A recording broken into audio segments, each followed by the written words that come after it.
It was a quiet Saturday afternoon when my phone rang.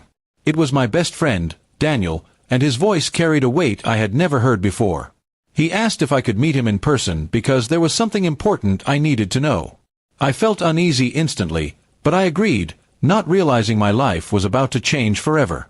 When I arrived at the cafe where he had asked me to come, I noticed he looked pale and troubled. He didn't waste time with small talk.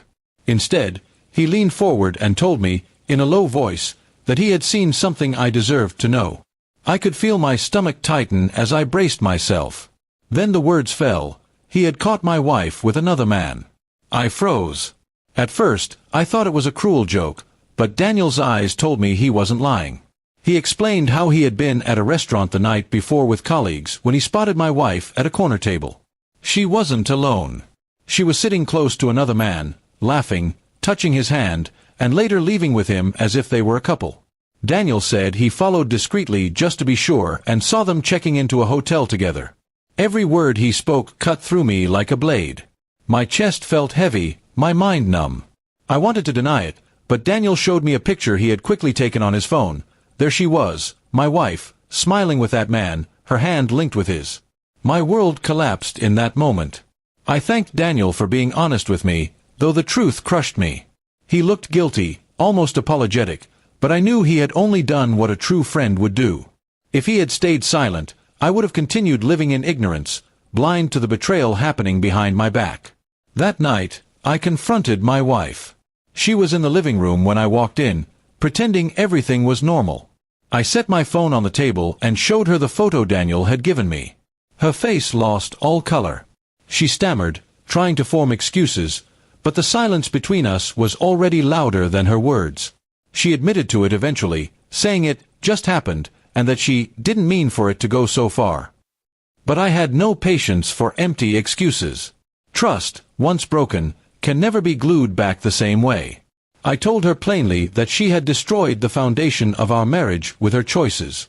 She tried to cry, tried to shift the blame on loneliness, on small arguments we had in the past, but I had heard enough. Every reason sounded hollow. If she had problems with me, she should have spoken, not betrayed. Love cannot survive in secrecy and lies. The next few days were some of the hardest of my life. I moved into Daniel's spare room for a while, too angry and heartbroken to even stay under the same roof as her.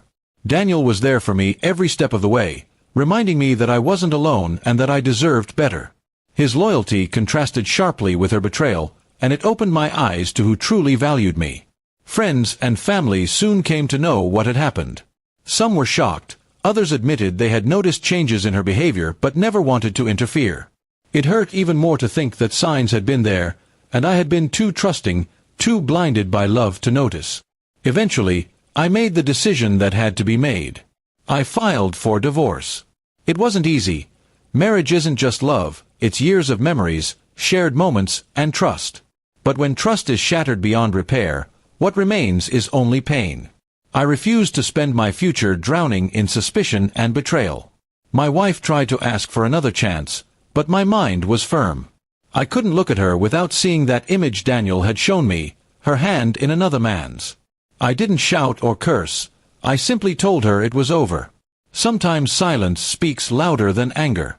Months have passed since then. The wounds are still healing, but I've learned something valuable. Betrayal doesn't define me. It defines the one who chose to betray. And loyalty, true loyalty, shines brightest in dark times, like Daniel's friendship did for me. Looking back now, I'm grateful my best friend had the courage to tell me the truth. It destroyed my marriage, yes, but it also freed me from a lie. And though I carry scars from that betrayal, I also carry strength, the strength to rebuild my life on honesty, not deception.